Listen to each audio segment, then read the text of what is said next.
Hello guys, this is Rak aka Tarbitter here, and today I will be talking about the Khabarovsk. Well, I actually looked it up. You have to pronounce it as Khabarovsk. You don't pronounce the K.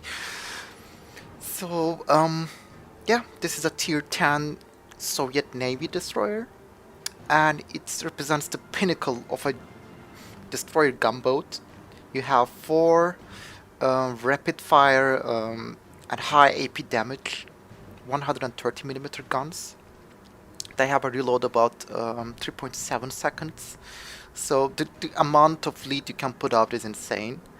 And the other unique features of this ship is its high HP pool. It has the highest HP of any destroyer in this game. Well, of course, without the survivability expert. And of course, its base speed, which is 43.5 knots. It's among the fastest ships in this game. I think it's tied up with the Tashkent. The Kiev is a little bit slower. And with the flag, plus the engine boost consumable, you can do about 48.7 knots, which is absolutely insane. But coming to the ship itself and how it plays in the higher tiers, at first, when you unlock the Udaloy, you have to change your gameplay a little bit, because the Udaloy plays more like a traditional destroyer, because it has less detection range, so you can actually move around in the battlefield, sneak around, reposition yourself. And it gets a lot of torps, so it plays a bit more brawly, and I just loved it. You get the upgraded guns, it has a decent HP pool, and it has amazing maneuverability, and it's not as big as the Khabarovsk or the Tashkent. It's actually a pretty small destroyer, so I really like the Udaloy. But when I first unlocked the Khabarovsk, it just didn't click with me. As you can see, this ship is absolutely massive. It's probably as big as the Atlanta. And you have 4 guns plus 2 torpedo tubes, 2 torpedo launchers. And I found that when I tried to play it like the Udaloy, moving around in the battlefield, getting close to the enemy, trying to brawl the enemy destroyers first, I quickly found out that this thing just melts away quickly when you try to do that. And I thought, okay, this ship kind of sucks. Because as soon as you're detected at higher tiers, you start getting shot at from every other direction, and at these tiers, being detected is a very bad thing, because cruisers have high velocity guns, even battleships prioritize destroyers, so it's a very tough environment for a perma-spotted destroyer. So I kind of stopped playing with it. I instead focused on the Udaloy. I got my captain really perked up, and then I just focused on the USN line, and I went back to my Khabarovsk, and I just trying to understand how to play this right. And I think I found it, and that's why I'm making this video. The trick is not playing it brawly, not playing it like the Udaloy, and not getting too obsessed with brawling other destroyers, because this ship loses turrets very fast when you engage other destroyers. And when you lose turrets, you lose a lot of DPS, and which in turn just makes you gradually more useless. And I found out that you should avoid those situations where you get focused by other destroyers, especially Shimakaze and other Japanese destroyers they have ridiculous HE rounds. They will disable everything with one salvo on your ship. So I learned that I should avoid them as much as possible and engage them at range, and wait for them to reveal themselves and engage them at range. So what I started to do was go back to my Kiev routes. Kiev is also very fast, and it can be brawly, but it can also be played at range. Just cruising around your maximum range, dodging shots, and that's exactly how you should play the Khabarovsk. Khabarovsk. Sorry. Um, just use your speed, kite everything, and don't be afraid to get shot at. What do you mean by that? Um, your biggest asset in the Khabarovsk is your speed, and you should focus on keeping it very high. Um, so that means when you're at high speed and a cruiser shoots at you from above 10 kilometers, don't start turning wildly. Don't lose your speed. Instead, just accelerate and do slight course changes and just dodge his shots. It's okay if he lands a few salvos. Just don't lose your speed. Just keep going forward. Pop your engine boost. You have to have last stand. Obviously, you can't survive without last stand here because your engine gets disabled pretty much every salvo. As you can see in this game, I tried to engage a Mogami very early on, and I pretty much wrecked him by AP, but he also disabled one of my guns. This is what happens when you try to engage something on their own terms. Because every time you get hit, there's a big chance you're gonna get over penetrations on your gun and lose your gun.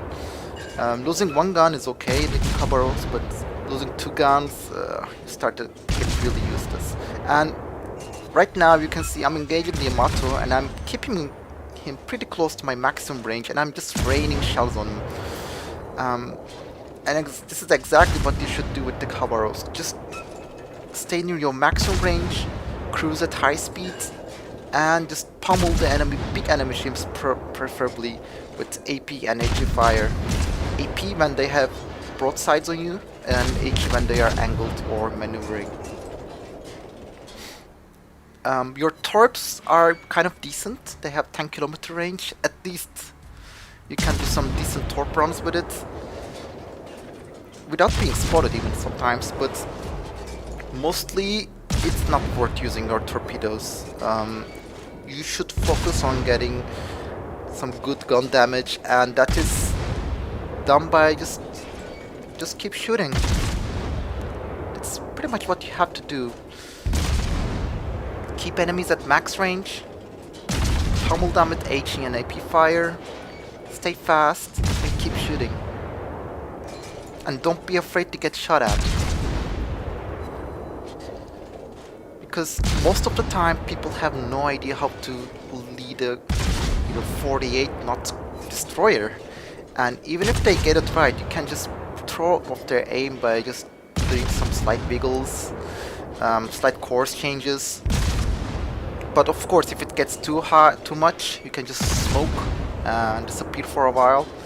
But ever since I started doing this kind of gameplay, this high speed, maximum range kind of gameplay in the Khabarovsk, I haven't had to use my smoke at all. Here you can see I have the premium consumable. I have 4 smokes because I used to play this Khabarovsk very brawly and I used offensive smokes. But right now I changed it. Instead I got the premium speed boost consumable, which is much more important when you're doing this. Now I started focusing on that rune, and that rune needs to go because rune has high velocity guns. As you can see, I'm not maneuvering wildly. He's shooting at me, but I'm not maneuvering wildly. I'm just trusting on my speed and my high HP pool to tank it. You're pretty much speed tanking him, which is a EVE Online term.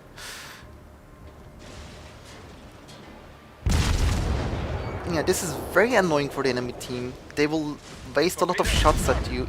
As you can see, even the Yamato is firing me. I'm getting focused by torpedoes. But none of them actually do anything to me. And that rune is pretty much helpless.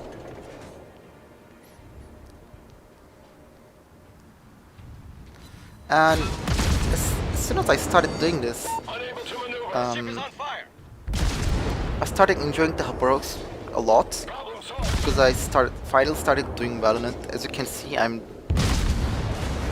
10 minutes into the game and I already have 250 landed shots, which is pretty good. And I'm lacking a turret. If just just think about it. If I had that fourth turret, things would have been pretty worse for my enemies. The fire chance is pretty bad with the Russian DDs, especially at higher tiers. Well, now that at lower tiers as well. 270 hits and only 7 fires, that's pretty bad. So that's why I'm thinking about getting Demolition Expert for my Khabarovsk. We'll see. As you can see, I'm not really worried about the front fire. And I'm switching to AP as soon as I see broadsides. And don't think that, oh no, it's a Yamato, I can't pan him. That's not true. If he shoot his superstructure, you can penetrate him pretty easily. Right now I'm trying to get some fires on him. I think a fire will kill him. That's why I'm spamming fires. But I just can't get lucky. And I see that there's a cruiser in front of me. He's pretty much dead, and I'm just working on the Yamato now. Oh yeah, torpedoes. Obviously when you play like this, you get tunnel visioned a lot. So you really should be watchful of your surroundings and don't run into things. It happens sometimes. And here I catch a Shimakaze. He's coming to torp or Tago. I think he saw me too, but I don't know what he's doing really. It's just a silly thing to rush a Khabarovsk in a Shimakaze. Not that you can't do damage. The Shima has amazing guns, amazing HE shells.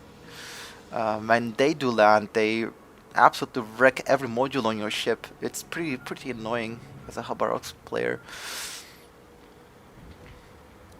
And yeah, don't be afraid to get into brawls when you have to. Like, I need to find that Shima now, but he's gonna get torped, I think.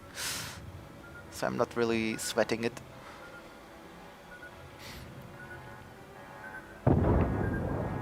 And I tend to use smoke only when I absolutely have to. Otherwise, in situations where I would be killed if I don't use it. And we have the Yamato and the Rune pushing the middle together. And we only have a cruiser and 2 destroyers, which is one of them is my Khabarovsk. And it's looking pretty bad for us. And I torped that Shima and I immediately starting turning to him because I know he's gonna torp me.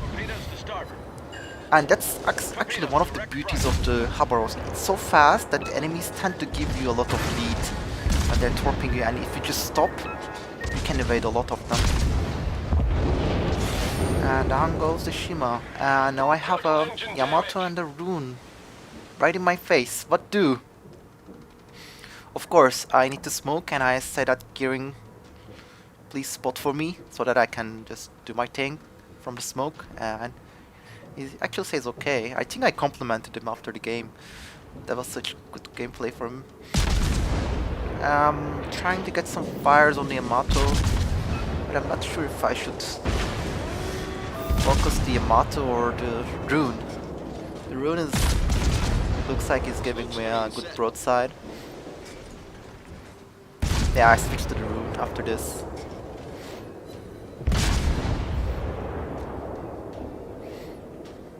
Because Rune doesn't have much armor, and when it gives you a broadside, you can just do massive damage. Here you can see I'm doing 3000 damage with only 3 guns, 4000 damage. The salvos you can land are just insane when you see broadsides in the Khabarovsk. Unfortunately I'm losing vision here. Gearing had to smoke as well. Now I'm just sat panda in the smoke. Oh, there's the Rune. Our victory is in sight. And I just completely missed that shot for some reason. And down he goes. And now the Yamato. I'm thinking, okay, he must be pretty close, so I just pop my repair and pop speed boost and then just torp him from close range, which is always very fun to do. He won't have time to react at this range. So right now I have 10 torps. I just saturated that area with torps. He's doing a last ditch attempt at me, but he doesn't land them at all. Just trying not to run into the gearing torps now, and it's a game. So this is pretty much how I play the Khabarovsk now. Just keep stuff at range and only go in when you have to. So yeah, I hope this helps you adjusting to high tier Russian destroyer gameplay, especially the Khabarovsk, because the Udaloid plays a little different. And as you can see, this was a pretty good game, and even I don't have much torp damage at all. Most of my damage comes from using the AP shells, and this is what you have to pretty much do to get high damage. The AT of the Khabarovsk is pretty bad, so shoot AP as much as you can. And that's my last tip. I hope you enjoyed this commentary, and I will see you guys next time.